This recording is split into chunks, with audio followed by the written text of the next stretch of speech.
I suppose we better do introductions. I'm Art Rosenberg. I'm the new chairman of the Planning Commission. You miss one meeting and you get stuck being chair. So, Mayor, if you'd like to go ahead and introduce yourself. Yes, thank you. Josh Boucher, Mayor of Fargo. Appreciate the opportunity for us to gather with the Planning Commission and learn about the updates to the Land Development Code. And I know there's a lot of interest in the community, so appreciate everyone's time for this.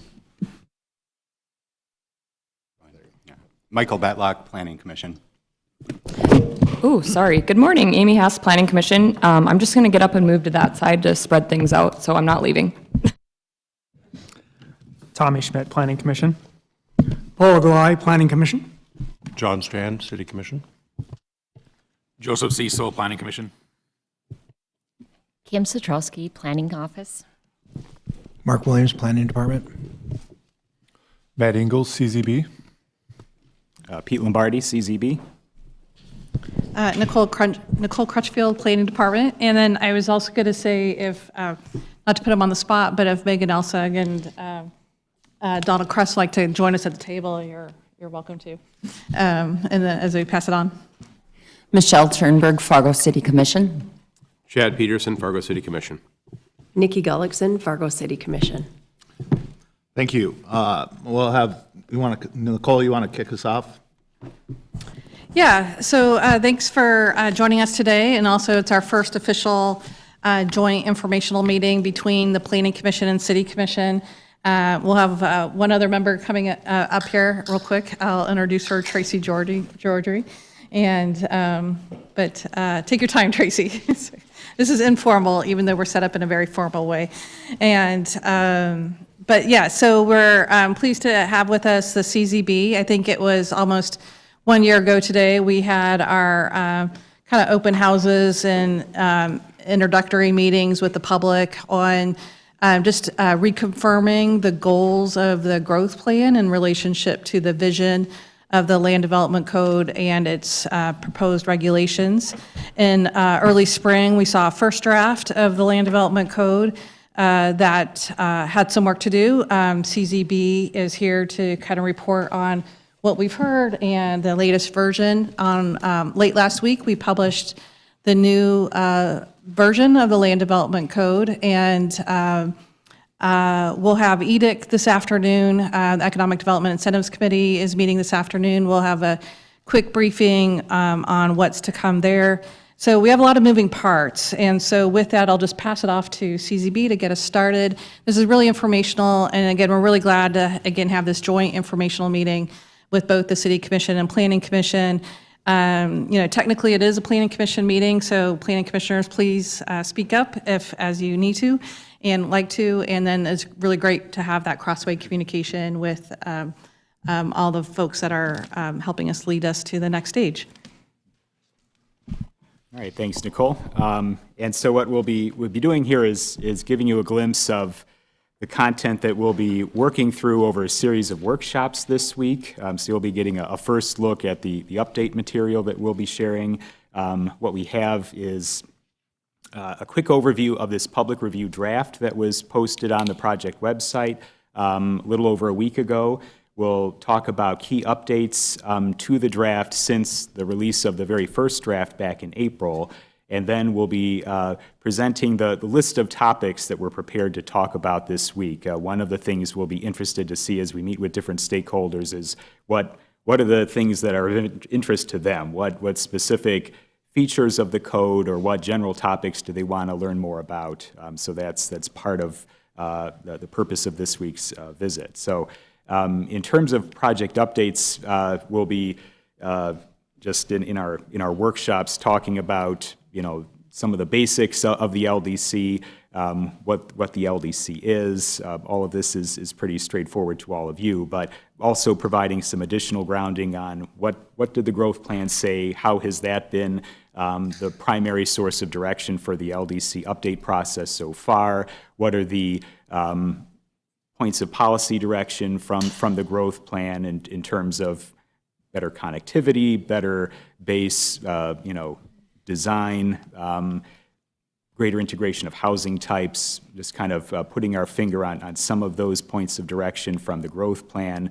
and then providing an update on where we've been with this process so far, starting in December 2024, going through several months of code analysis and testing, starting last summer, getting into actually rolling up our sleeves to draft the code, the release in April of 2026 of the public discussion draft, and now working through the fall of this year on tweaking, going through additional iterations to arrive at a version that everyone feels comfortable with. And so, just where we are now, the April 2026 draft that we released was a partial draft. It was the four core articles of Chapter 20. And what we have now with the public review draft is everything. So all 7 articles of the new LDC have been released, and many of those core articles have been updated to reflect feedback that we received since the April release of the public discussion draft. And so with the workshops this week, certainly getting initial feedback and thoughts from all of you. We'll be meeting with staff over the next few days to get additional feedback and thoughts from staff in various departments. And then working with the different focus groups that we've been speaking with throughout this project, from neighborhood advocates, designers, developers, folks who are involved in incentives. Those discussions will all take place this week, and the general public is invited to all of these workshops as well. FargoLDC.org, the project website, is where the draft is currently downloadable. There's an episode of Code Connect, which is a web series of updates on the code. There's an orientation episode of Code Connect on this latest draft. So all of those materials are up at FargoLDC.org, along with all previous LDC workshops, all previous Code Connect episodes, and prior materials that have been released throughout this process. So what we have with the draft right now is really, as I said, getting all articles of the new Chapter 20 released, and we've talked in previous meetings about how one of the goals with this LDC rewrite was simplification and streamlining, so going from 13 articles to 7 articles, and I think one of the things we've been focusing on is just how do you make this more user-friendly and easier to navigate, whether you're a developer, whether you're a neighbor, whether you're a public official, whether you're a staff member in City Hall here. How do you just make a code that's easier to work with, as well as a code that reflects what the growth plan lays out in terms of policy direction, and what other plans lay out in terms of policy direction. So that restructure has been a major point of all of this.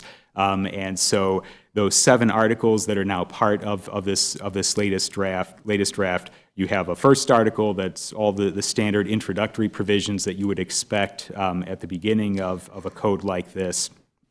The purpose of it, the transitional provisions as you move from one code to a new code. Article 2 is the districts, the different zoning districts, special purpose districts, rules and measurements for the different zoning districts. Use regulations are in Article 3, including that master table with permitted and conditional uses by zoning district. Article 4 is site and subdivision standards, site layout and design standards for large-scale developments and redevelopments, street and streetscape standards, things like that. Article 5 is development standards, getting into the nitty-gritty of pedestrian access, parking, landscaping, signage, things like that. Article 6 is administration, procedures, how to handle violations, how to handle enforcement. And then Article 7 is definitions, where all of the different terms throughout the code are consolidated into one package at the end of the draft. And so with all of these 7 articles now released, one thing that we're presenting this week is what we heard since April with that original draft on those 4 core articles. And so the next few slides here lay out some of what we heard.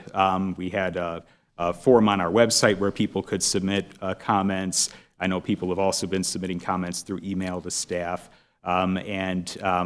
Just to give you a snapshot, we heard from the April draft concerns about garage and driveway standards in the development standards article, concerns that some of those standards might increase the development costs and make new homes less affordable, concerns about maximum block length standards, that those might also increase development costs. So some of those were common themes from the first draft, especially from developers and builders. How will these new standards impact how they do their work? What will that mean in terms of passing along costs to the end users? There was agreement that data centers and battery storage facilities, which are not part of the current LDC, made sense to introduce as uses in Article 3 to be defined and regulated. Daycare regulations, recommendations that those be updated to reflect state size limits, more precise standards for the location of transitional housing. That's been an issue that has come up throughout this process. Sex offender treatment facilities, chronically homeless individuals, transitional housing, those sorts of issues, kind of spelling that out with more precision in the code. Let's see here, ADUs have come up, so people, submitted comments asking that, can the new code be as flexible as possible about how ADUs happen in residential districts. There were concerns that even though parking requirements were reduced in the April draft, wanting to see parking requirements reduced even further to make development even more flexible. And I would say some of the other comments we heard, especially from people who really focused on promoting housing investment and housing development. How can the code be as flexible as possible in terms of promoting development and redevelopment in residential districts? And so that's, I think, a pretty good snapshot of the types of comments we heard. I will note, though, that we didn't get a lot of comments. The total volume of comments that we received through our website was less than 24 in terms of individual comments from members of the community, including stakeholders. So the overall volume was not high, and so part of what we would like to see this week, and as the community gets a chance to review this latest draft, this is really the time to, if people have questions, if there are points of confusion, if people want clarity about certain things that are really important to them, this is the time to speak up, to participate, and to reach out if people want more information. So we're encouraging people to do that, either through the website or by reaching out to staff. But several key changes have been made to the draft in response to feedback that was received from the April draft. So we just have a quick list of key changes in the 4 core articles. So in Article 2, in the districts article, some of the key changes, RHA, which is that lowest density residential district, there was a reduction in the minimum lot size for parcels there from 8,000 to 5,000 square feet. Main goal there to incorporate all current SR3 parcels into RHA in order to really limit the number of non-conforming parcels or non-conforming uses that would result from the transition to the new residential framework. So that was kind of an important change that reclassifies many parcels that previously would have gone into the RHB district. So that was a key change. A second key change is that density measurements were changed back to units per acre instead of units per lot, based on feedback that's just a more familiar way for people to think about density in the code. It's the way that density has been part of the code for years. So that change was also made. Walkways to entrances were changed from required to not required in all RH districts. standards for the RHH district, that's Residential Heritage District, which is basically replacing the historic overlays. The standards for that were simplified to make them easier to administer in terms of what are the standards that apply in your historic overlay areas in your core neighborhoods. And then a final change to the districts was actually changing what's currently the public and institutional district into two new districts, a campus district and a civic district, just to recognize that there's a lot of, there's quite a range of land use types that were trying to be regulated under that PI umbrella. And so teasing those out into two different districts was kind of the goal there, to be a little more tactile with regulation. The Article 3, the use regulations, some of the key things you'll notice, there is brand new telecommunications or TSS information in Article 3, really updating and refreshing that whole part of Article 3. Lodging and bed and breakfast language was updated and modernized. There was some outdated verbiage that was taken care of. Data centers and battery storage facilities were added. And then group home and daycare language also updated, and I should note that work continues on definitions and regulations when it comes to those treatment centers that have been of interest to members of different neighborhoods in Fargo. So that work continues in terms of Article 3. With Article 4, site and subdivision standards, block lengths, maximum block lengths were increased. They had been 660 feet for local streets and collectors. Those were increased to 800. And then for arterials, block lengths were also increased from 990 to 1,200. The whole reason for putting maximum block lengths in there at all is to really try to increase walkability and connectivity. That's comes from the direction from the growth plan to try to promote higher levels of walkability and connectivity between neighborhoods and within neighborhoods. And so there are still maximum block lengths in there, but they were increased in response to feedback from the April draft. Subdivision level open space requirements were set at 10% to reflect regional practices, which puts Fargo in line with its neighbors in terms of how much open space has to be set aside when new subdivisions are laid out. Street and streetscape standards were updated, very explicitly referencing guidelines and processes in the Fargo Transportation Plan. So all of that good planning work that took place a year or two ago, that's now very clearly part of the new land development code. And so that the language, many of the ideas from that plan very much baked into Article 4. And then we clarified in Article 4 that the street and right-of-way standards apply not just to public streets, but also to private streets. So that was a key point of clarification in the latest version of Article 4.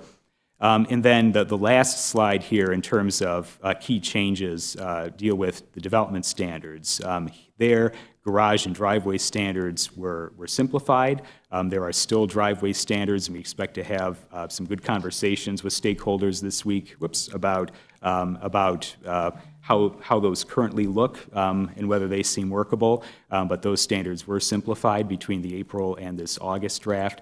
Pedestrian access and connectivity language was simplified. Minimum parking requirements were actually substantially reduced in all of the districts, and basically there are no parking minimums right now in any of the mixed-use districts. And then parking lot design standards were modified a bit to further reflect the existing practices, which are really best practices with the conditional overlay process that Fargo has been using for several years now. And so what we'll be doing with in each of our workshops this week is really, getting a sense after providing folks with that rundown of where we stand right now with this draft, some of those key changes, We'll be prepared to talk about any number of topics of interest that people might have. We expect in different venues with different audiences that there will be different topics that people will really want to dig into, whether it's parking, historic preservation, or signage. And so we'll be ready to dig deeper with different audiences and see, are there technical issues that people want to really talk through? Are there more conceptual issues that people want more clarity about? We'll be interested to see what's on people's minds. So before I finish here, maybe Nicole, you'd like to kind of take it over? Yeah, we don't have much left for a presentation, unlike the informational meeting we had at the City Commission last week, which was quite lengthy from staff. We really did want to open the floor for the Planning Commission and City Commission. We, staff's prepared to talk in more detail about these topics of interest or any other direct questions that the Planning Commission or City Commissioners might want to have, or dialogue. So it's really informal at this point moving forward. And we can either talk through these items one by one about, kind of how we got to where we got, and or the types of maybe pain points we're hearing in the community. You're probably hearing pain points as well that you might want to express. So really just wanted to open the floor. I didn't really have anything rehearsed or organized ahead of time in this aspect of things. John? I'm curious about, in this overview of all of this, how do we address traffic calming issues in design and in policy and in neighborhoods and in commercial? I'm just wondering how that fits into all this. Man.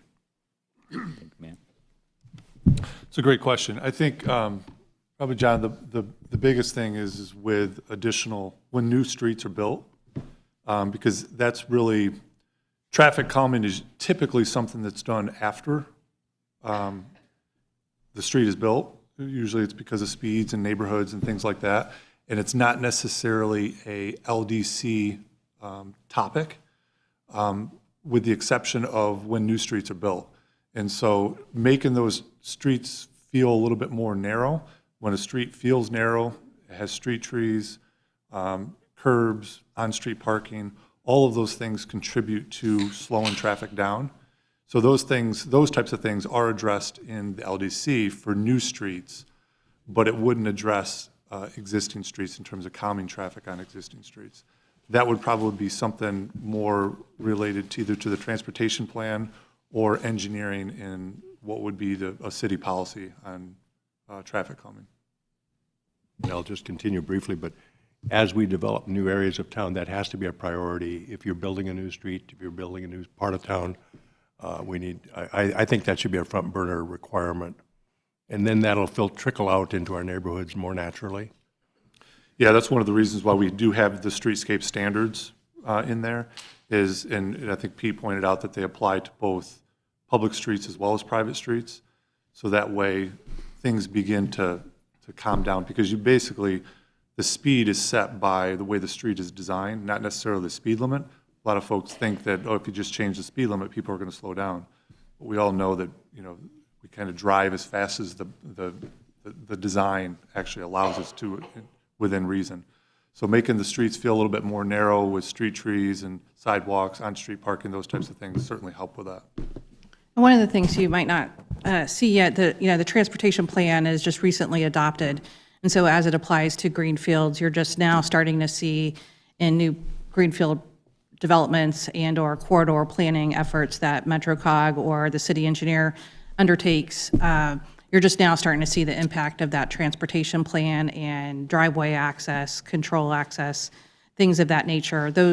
I think the most important part from a, nerdy perspective is that transportation plan is getting incorporated into the land development code, and you don't see a disjointedness between the regulations and the plans.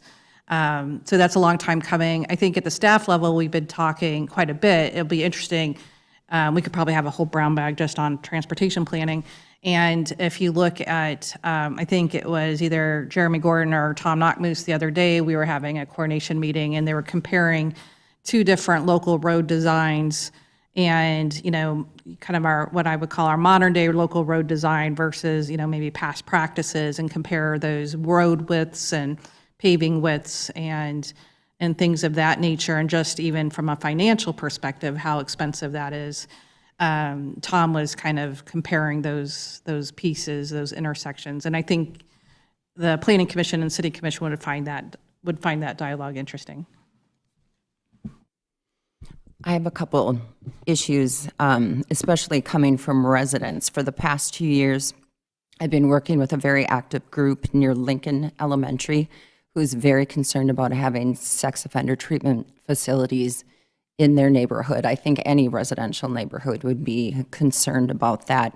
So I would like to see something that perhaps it's a section of town or whatever your expertise shows where that should be located, but we cannot have those types of treatment facilities next to elementaries, women's shelters, bars, that type of thing. So I would like that to be addressed. If that's in Article 2 with districts, I'm not sure. Also, with the special purpose districts, we have a lot of transitional housing and facilities right next to college campuses.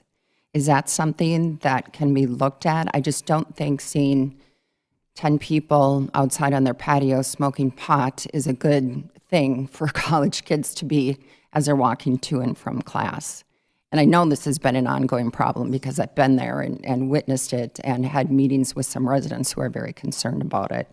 So I would like to see some sort of buffer away from schools, whether it be, your elementary, middle, high schools, even to universities where they're not having neighbors that, or high-risk sex offenders.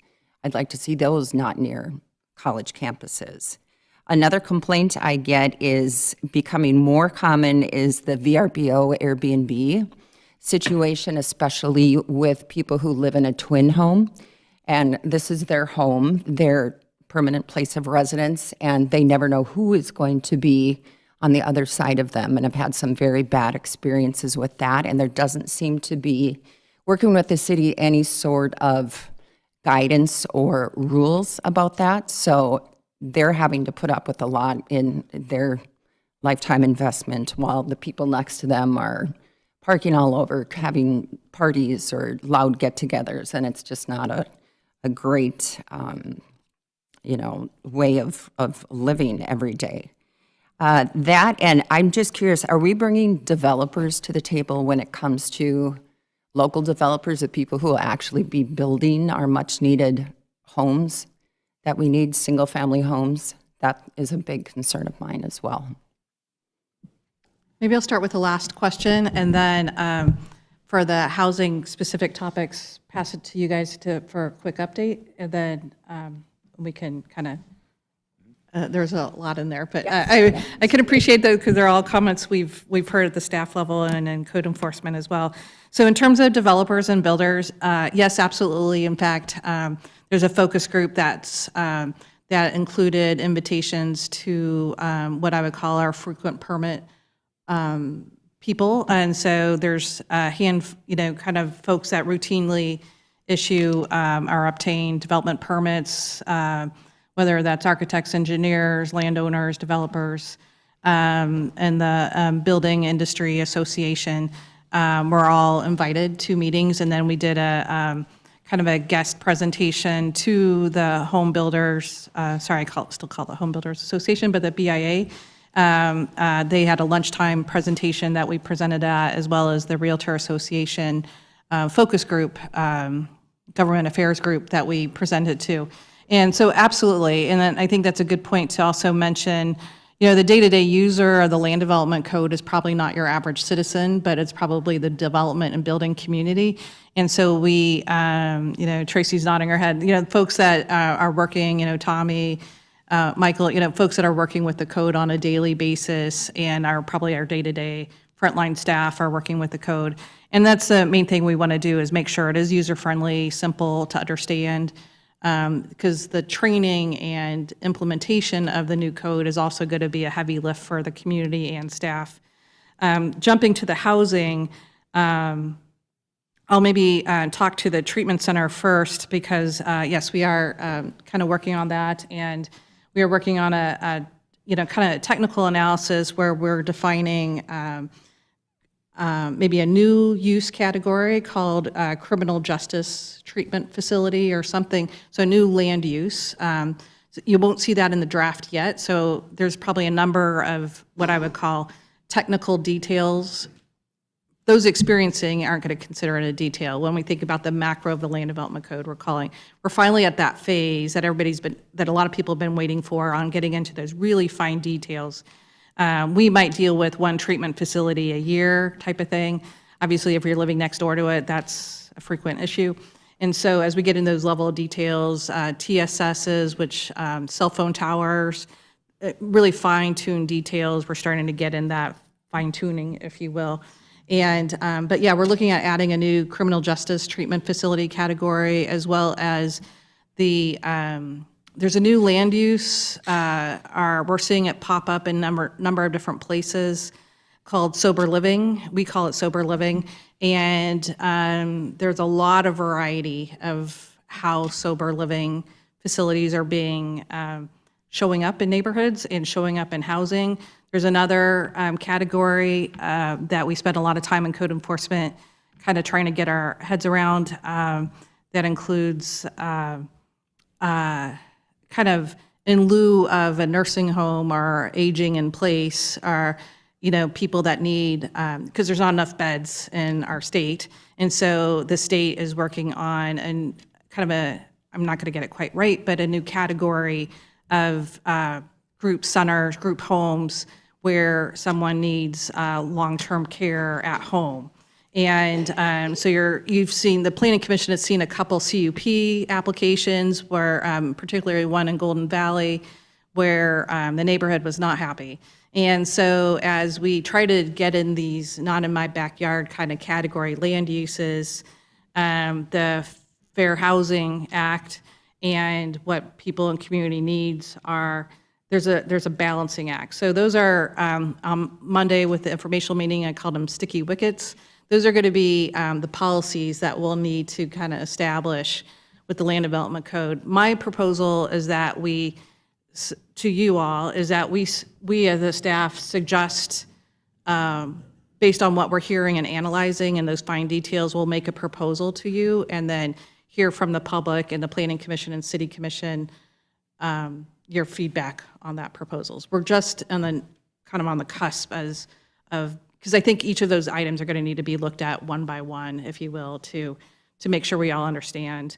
If I'm not mistaken, Matt, I think short-term rentals or VRBOs, we're going to not have those in the code. Or we're talking about making those not allowed by allowed. Yeah, I think that we could go either way on that. This is one of those tricky issues because there's a lot of folks that look at Airbnbs as a way as an economic development tool when people are visiting the city and have a place to stay and spend money in the communities. But trying to manage those performance issues that you have in neighborhoods and things like that is really the key piece of it. I think we should talk about that more and decide whether we want some standards associated with it, whether we want just to not, we just want to prohibit them outright. But certainly, I know a lot of cities I don't think Fargo has a license yet, right? We are able to, somehow or another, the Visitors Bureau is able to take the taxes, the lodging tax, so I'm not sure how that's getting affirmed, but we don't know where they exist as a permit part. Yeah. I will say it is a kind of a code enforcement nightmare, and so whether we have them or don't have them, we need policies, procedures, and regulations to help guide staff, help guide what the public desire is, and so that's where it's going to get complicated in terms of there's the political will, and then there's the resources to enforce the political will, and then there's the kind of consensus of what do we all want. And I think if you inventory staff, we all have a different opinion. I'm imagining appointed and elected officials might have different opinions. And what I suggest is we maybe, I think there's lots of different ways to level set and figure out what that is, and I'm open to ideas on how the city commission or planning commission want to wrestle these sticky wickets. We're hoping to get more information and report back to you on these topics as we do these group meetings this week. One thing I will mention, Nicole, is a lot of communities are dealing with this as a separate ordinance, policy outside of the LDC. So because it is evolving fairly rapidly, and a lot of communities that maybe weren't dealing with it are now dealing with it. And so that's one way to also address it, is to. Kind of like chickens. Chickens have their own ordinance. Yeah. Amy, go ahead. Thank you. Can we talk a little bit about the new design standards and building form and materials? Just wondering, and this might be an exercise for the developer stakeholder meeting, but it'd be interesting to see an exercise of what the current cost of materials that they're able to use versus future. I'm just worried about, if we have a new development going on, the developer's not going to build something if it's too expensive. And the construction industry and supplies of the highs and lows of what we're able to get, I should say, at this time. I just want to make sure that it's a realistic build. So that might be an exercise that we could look at. And I don't know if you want to touch on that, and then I just have one more thing, or if that's just a. Sure. And then just incentives, I'm wondering, just thinking about how it's going to move forward. I know we're in the in-between, but just want to reiterate, and I think I've said this before, but I hope we wait to look at the change of incentives until this is more, closer to final, so we know, our growth plan has outlines, yes, but whatever's decided here is going to help us decide where and what needs to be incentivized. So I'm hoping we're not putting the, what's the metaphor I'm trying to say? Thank you. I almost said horse before the cart, and I was like, nope, that's not it. Thank you. I think, I don't know, did you have other items to present today, Pete? So I think a little bit on next steps, and we haven't set the exact date yet, but for the, maybe just to forthcome what's coming next as part of, first we'll, hear and learn from folks this week, and then in late September, I think we're still settling on the date in terms of test the code process, and so it's really about those that use the code having the practice of using the draft code and finding out where the loopholes are. It's kind of break the code kind of test, because what we don't want to do is adopt a code and then spend a lot of time trying to do interpretations. And so there's that phase of work that's yet to come. And then in terms of the cost and incentives, let me just, I'll pass it to you and maybe Mark. But just to kind of rephrase what we're trying to do. So what we're trying to do is level set a base set of standards. Right now, we have hundreds of conditional overlays, CUPs, PUDs, that are not by right, it's messy, everybody has a slightly different zoning ordinance, but at the end of the day, this is our third attempt to try to do a commercial design district. A commercial design district is what we phrase as a commercial design district. It's your properties like, it could be akin to a corridor overlay. A lot of cities have corridor overlays. So if you're building a commercial building at 45th and 45th Street and 32nd Avenue, 17th Avenue, heavily traffic corridor, you're expecting to see a certain level of standard. You're not wanting to necessarily see a pole barn. And we have, right now, our code will let you build a pole barn. We have our conditional overlays, our CUPs, and our PUDs to help add those dimensional standards. But the dimensional standards at the Walmart versus the urban plains versus the Target are all just a little bit different. So we're trying to make those standardized. We have a draft code that we built in 2011. That's that commercial design district that we've tried to pass several times and for various reasons got hijacked for a number of reasons. mostly political. And so this is our third attempt to try to standardize this in the MX districts. And then to get those base standards within the code. And so the directive and the scope of work for the LDC, for the consultants was, please, this is our language, take this commercial design district and overlays and standardize this into an ordinance. So we can all stop beating our heads against the wall, both designers and applicants and staff, as we think about that time suck of the 32,000 zoning ordinances. So with that, it's like, what are those base standards? Then what are the incentives to get that higher, better, and benefit? And so, exactly. Exactly. So that would be taking your DMU and your UMU and applying that elsewhere, other geographies. That's what the growth plan calls growth centers. And taking those MX zoning districts. And so it's a little bit of depending what the developer wants to do or depending what the city has put their initiatives against. It's very much going to be geography based in my perspective. So that is my high level. The experts, Matt, Pete, and Mark might have other feedback in that.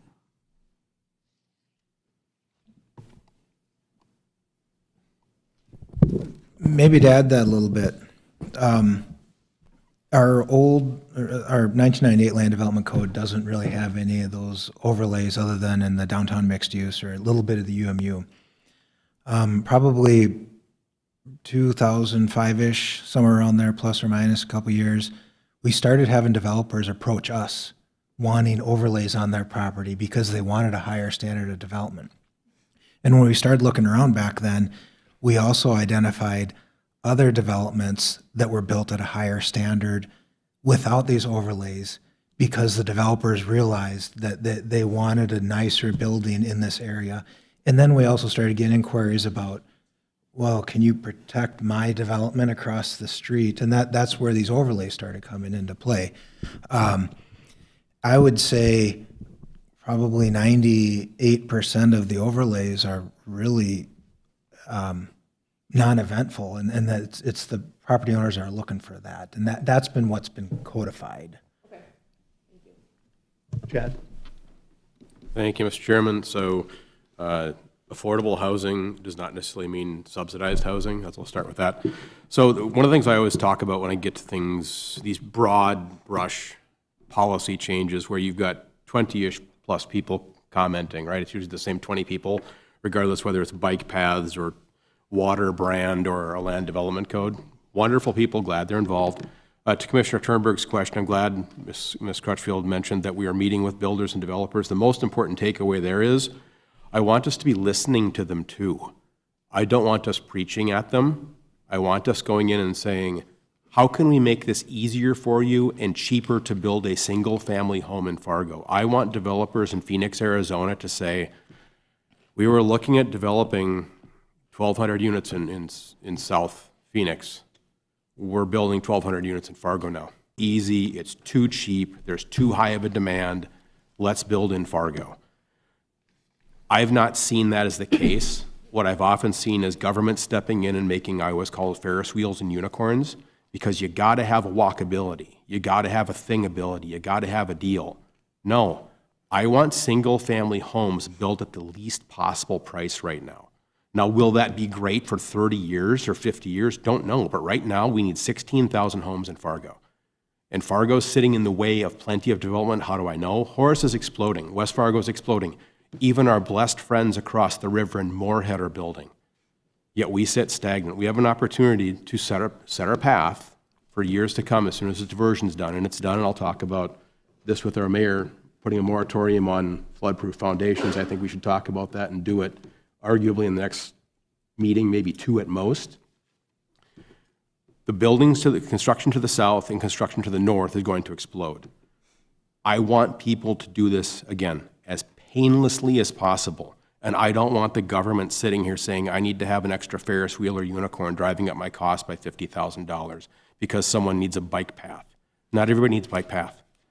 You can walk 10 blocks, 5 blocks, 2 blocks to a park, and that's okay. So that's my one person rambling on a soapbox is, What I've seen from my 30 years of doing this is government getting in the way and making things more expensive, while at the exact same time shaking our fist in the air and saying affordable, affordable, affordable. Then we don't let the people do it. So let's let people build what they want to build without restrictions like Ferris wheels and unicorns. Thank you. 8,000%. Yes, thank you, Commissioner. Tracy? Just to tie onto that, I think yes and. We can also still achieve a better product without it costing more. It just means we have to have different conversations and set different standards and expectations. I see developments all the time where we've got 10 apartment buildings, they're the exact same color with the exact same footprint, nothing different from one building to the next. Doesn't cost any more to paint one a different color. Doesn't cost more to do a different roof color or a different trim color. Like if we are going to continually rule to the lowest common denominator, we're going to continually get the lowest common product. And we can achieve better without it having a financial impact. We can do this. We just have to want to. We have to want something better. And I'm 1,000% with we've got to get things more affordable. That's a non-starter. But we can still do better and get them more affordable. So I just don't want to divorce those topics, because I consistently hear the only way to get better design outcomes is it's got to cost more. I'm an architect. I live in the design world all day, every day. No, it doesn't. It just means making different decisions. If I can respond to that quickly, I don't think the land development code is going to say going from pink to blue, right? If it's pink to blue siding, cool. It's not going to say that. It doesn't have to say that, but it can say there needs to be a different color within a certain distance or something like that. It can be very simple. It can be very government light, right? There's a way to do it. We just have to want a different outcome. I don't want to live by 10 apartment buildings that look like the exact same thing. And I don't think the vast majority of our citizens do either. Tommy?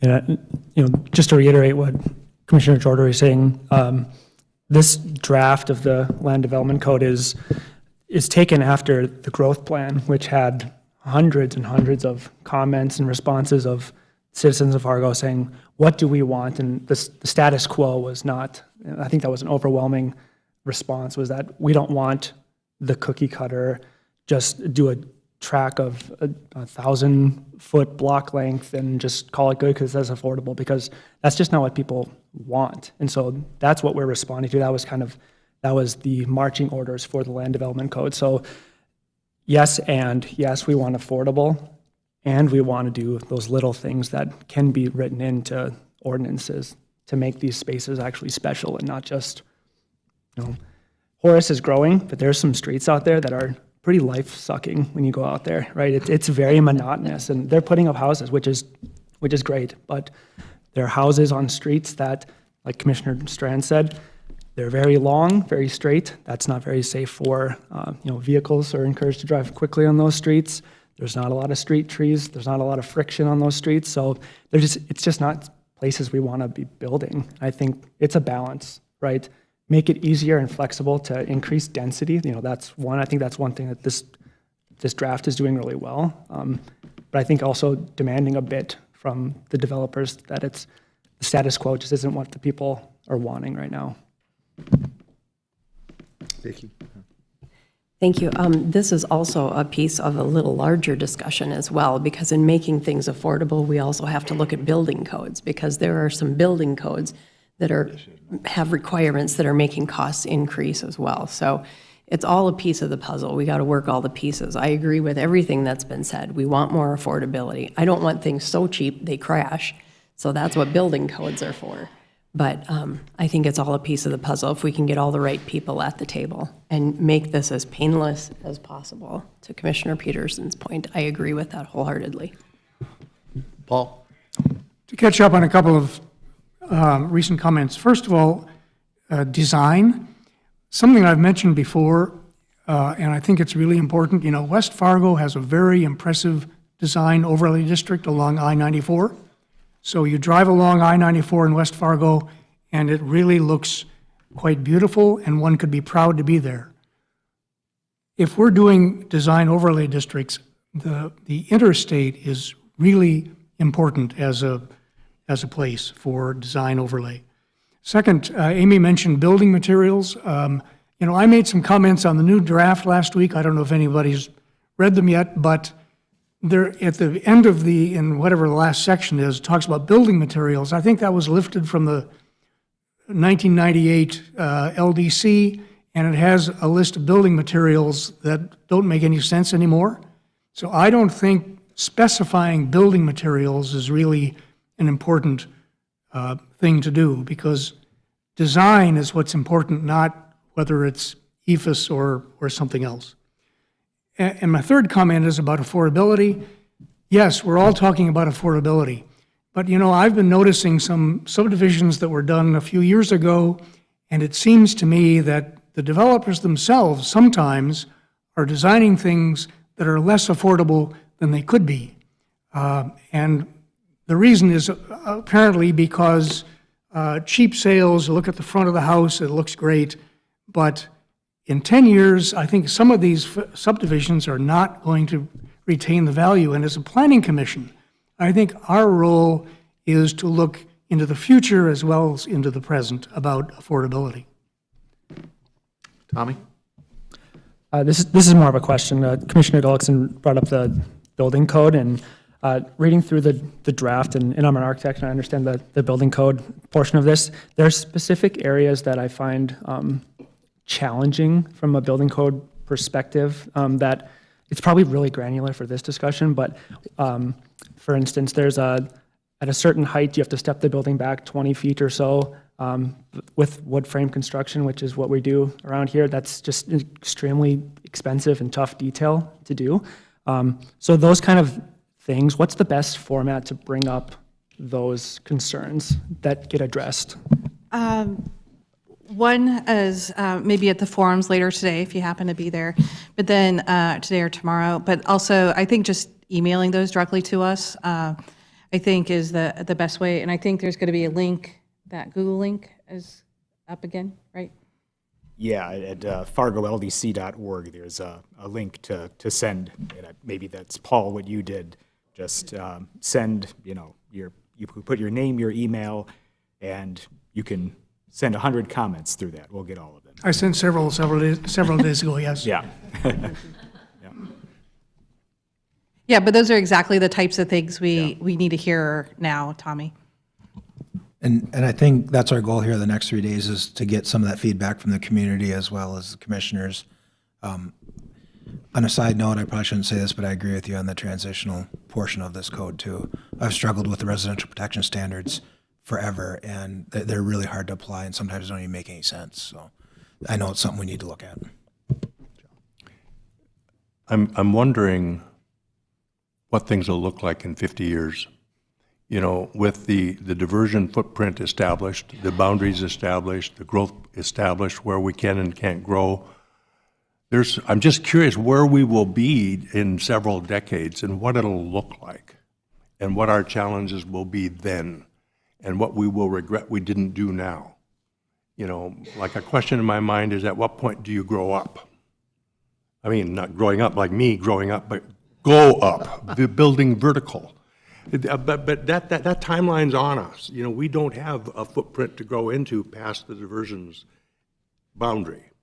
And I don't know if that's how much that's on our radar and how the shifting takes place and what it'll look like through time, but I'm just wondering what it'll look like and hoping that we all see that it's going where we need it to go.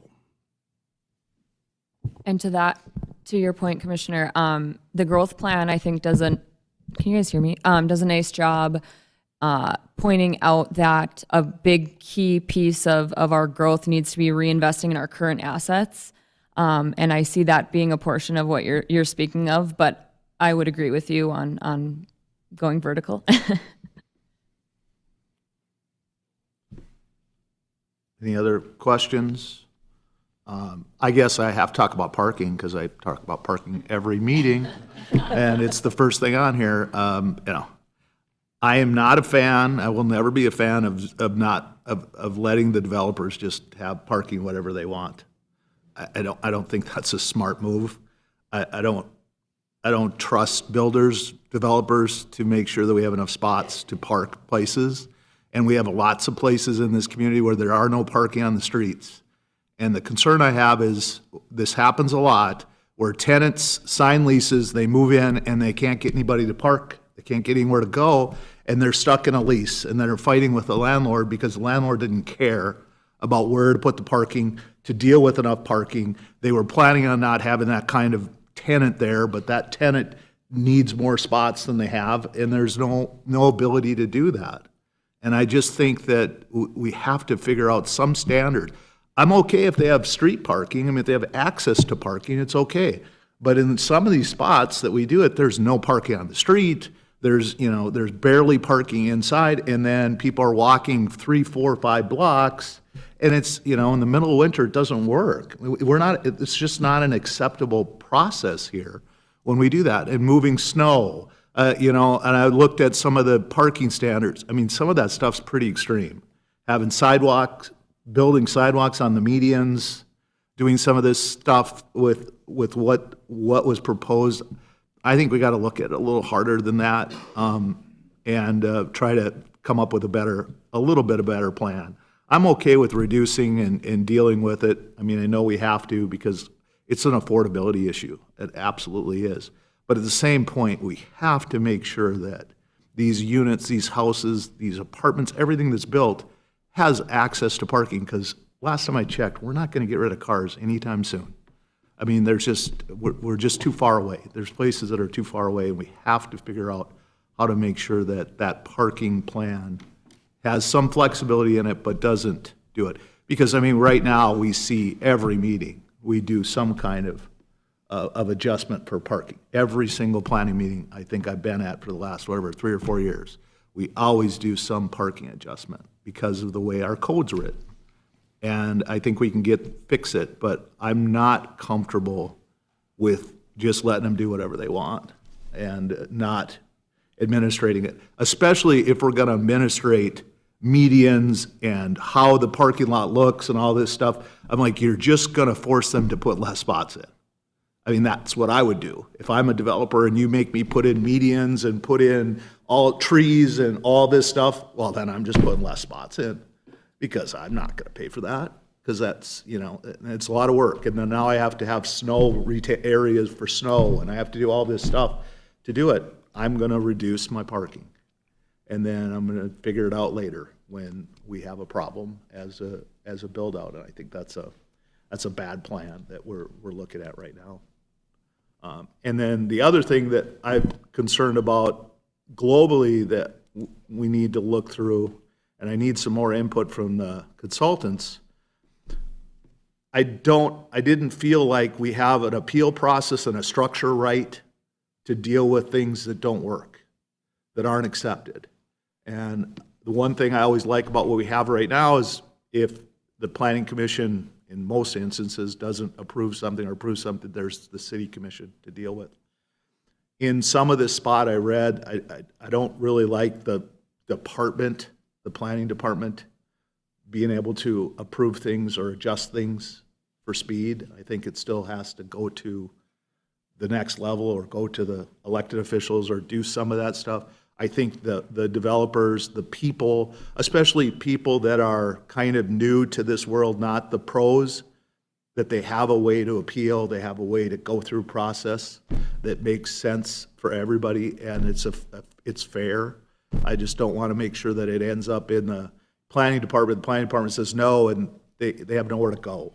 And I'm worried about, as I read through some of that stuff, there wasn't a lot of exit plans or appeals or processes that allow some flexibility within some of these things that happen, just to make sure that the public has a chance to defend themselves through this process.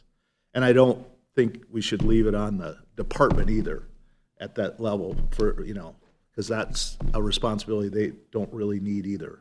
It should be at the commission level, planning commission level, and at the city commission level. Not that everything needs to go through all levels all the time, but I mean, there's only a couple things right now that the planning department does, which is what the parking. I mean, there's 2 or 3 things that you just send out notices that we review, and if we object to it, then it comes to the planning commission, but you guys have do that. And I think that's fine. I just don't want to get too much more into the department and having the department feel responsible for managing and approving the code.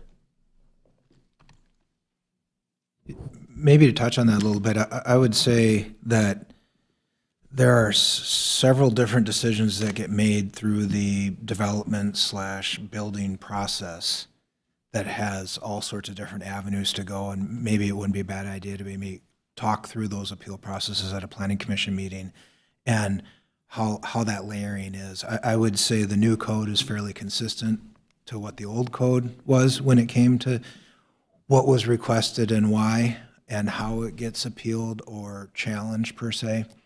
And I would also say that, there's a good chunk of this new code that is replicated from the old code, and I think that's a testament to how legally defensible our old code was set up to be able to protect the city of Fargo and ensure good development within those neighborhoods too. But yeah, I think that would be a fun sort of activity at the planning commission level to talk about, okay, if a person doesn't like this, what do they do? If they don't like this, what do they do? And then kind of walk through those steps. And also help us where we have to draw the line, because we sometimes forget where we start and, design stops because it goes into inspections or it goes into other parts of the community, so that everybody is, that we don't get stuck on things that aren't quite our purview, so we don't get in trouble with. Art is looking at me. Yeah, I'm always looking at design, pretty, yeah.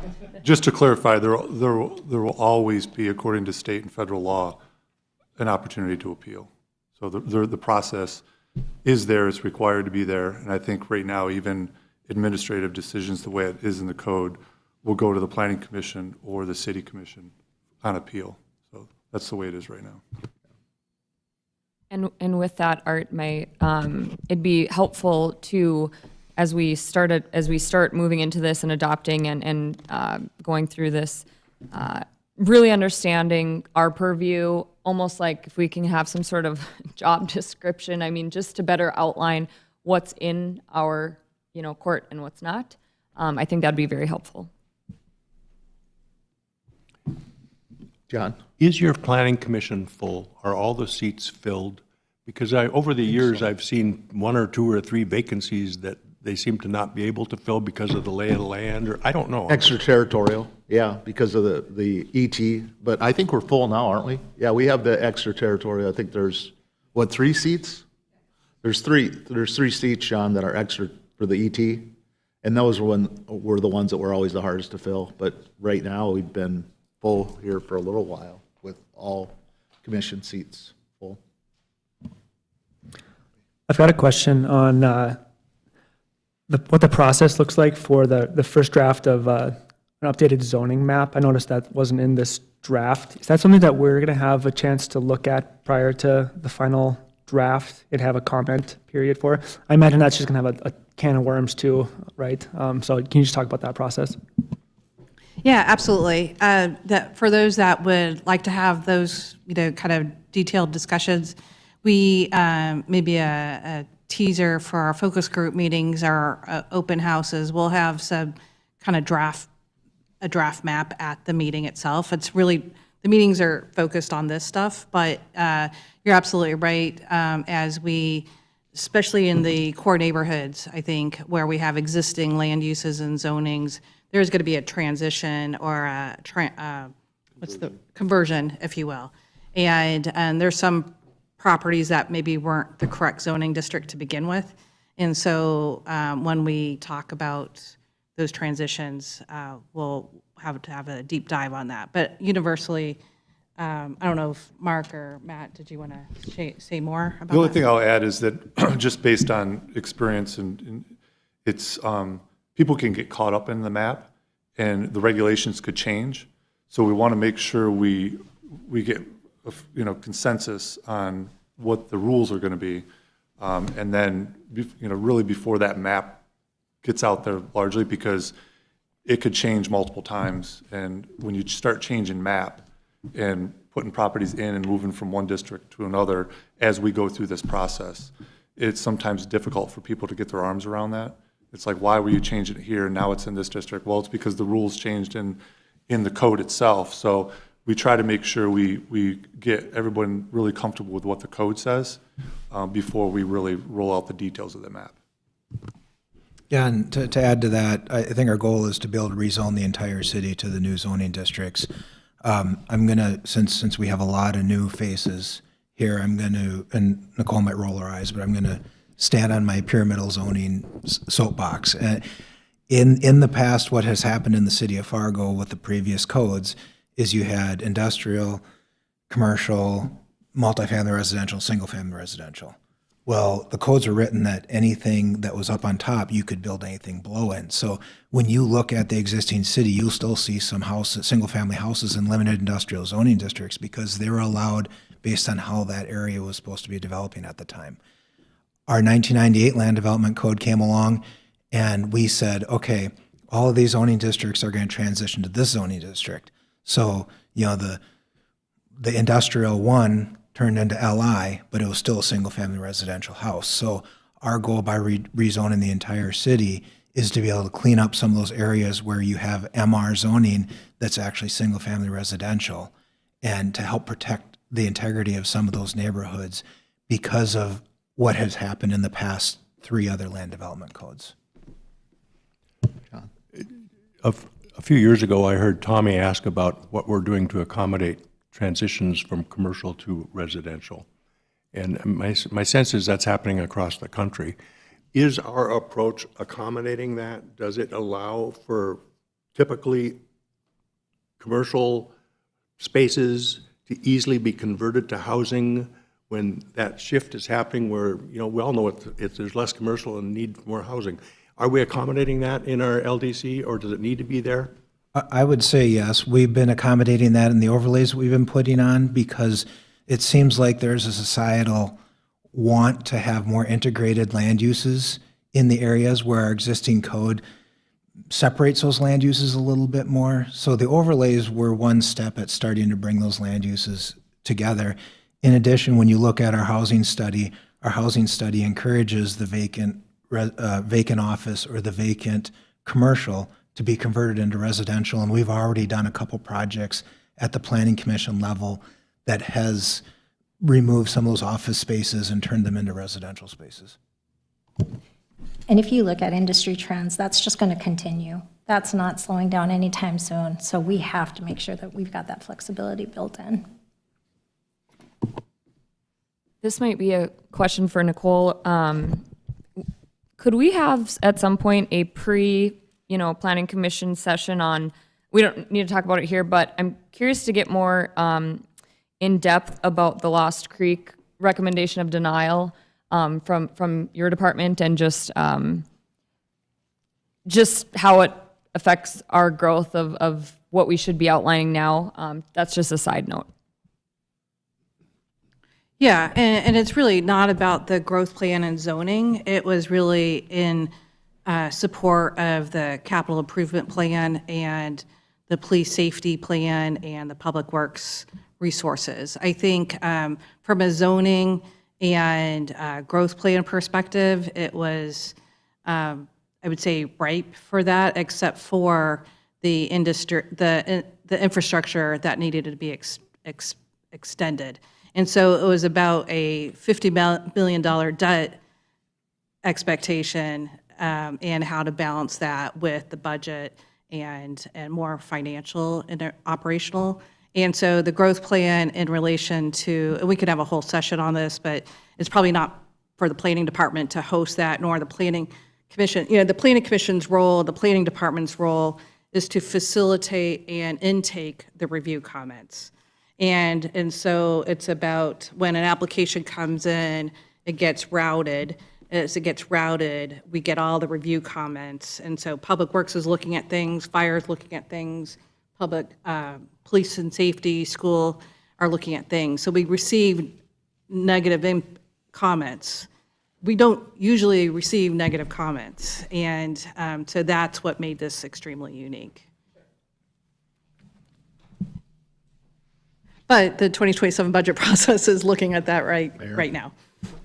Thank you. I would also like to add, I think, as we continue to have these conversations specifically about impacts to services as well as the cost associated with growth, recognizing we need growth, I'm also curious if we have some sort of map that would explain to us where there is already infrastructure that we are not developing, and how do we work with those partners to say, you're who we need to step up right now to build because we already have invested in that and that exists. And I'm seeing head nods, so I think my assumption is correct, is that there's unlocked land that could be developed, that we maybe need to have different conversations, maybe proactively with the Planning Commission and the City Commission, with those landowners or those developers about how we unlock that. I'm seeing head nods, so thank you. That would be an absolutely.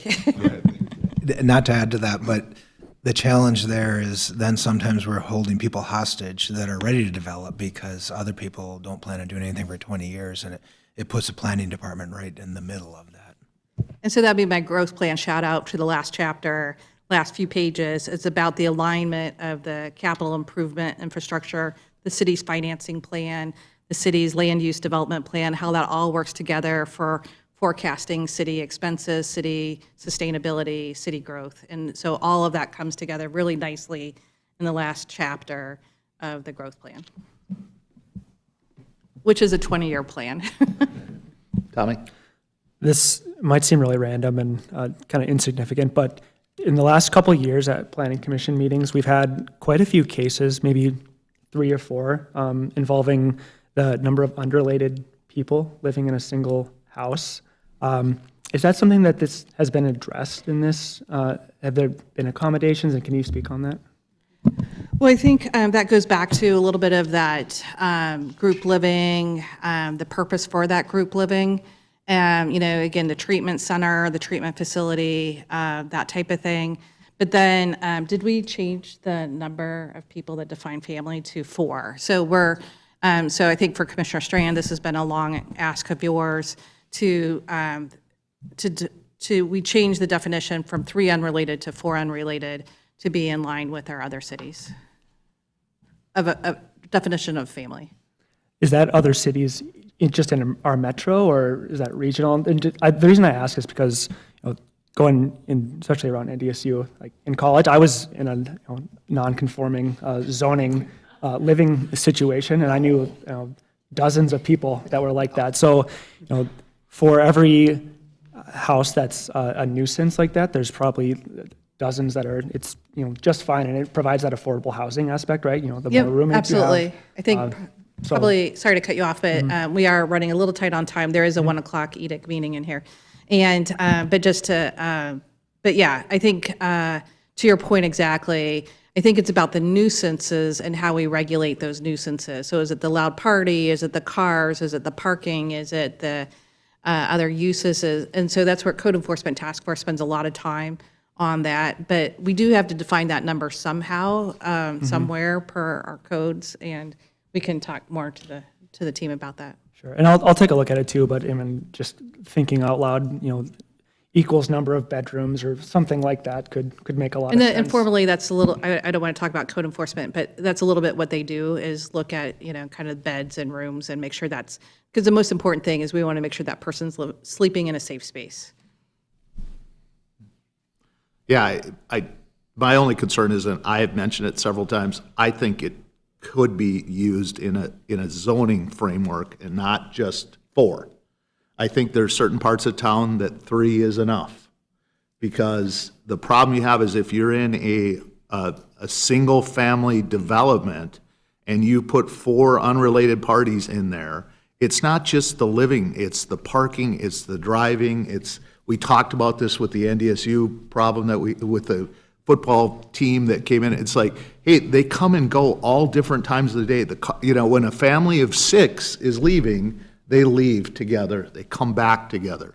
When you have 4 unrelated parties living in an area, they all have cars, they come in at certain times, they leave at certain times.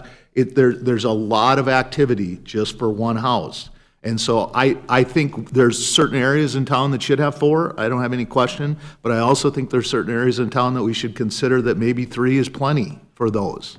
Because that they're, you know, that's the development that's in there. It's a family-oriented, very small, not a lot of activity and traffic, and then we just, you know, introduce some of this stuff in there, and it causes problems with the neighborhood.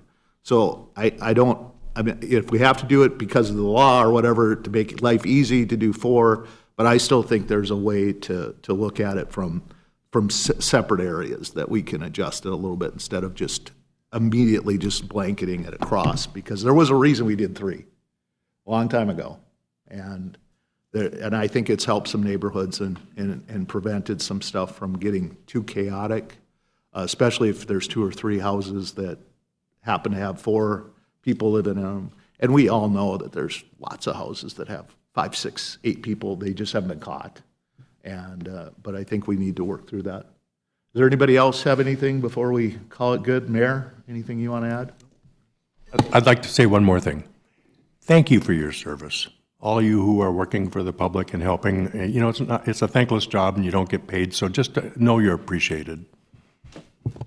Thanks, John.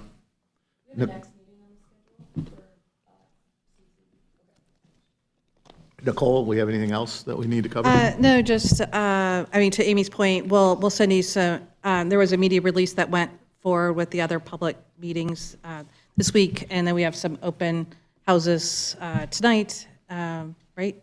And so, yeah, so lots more to come. Thanks.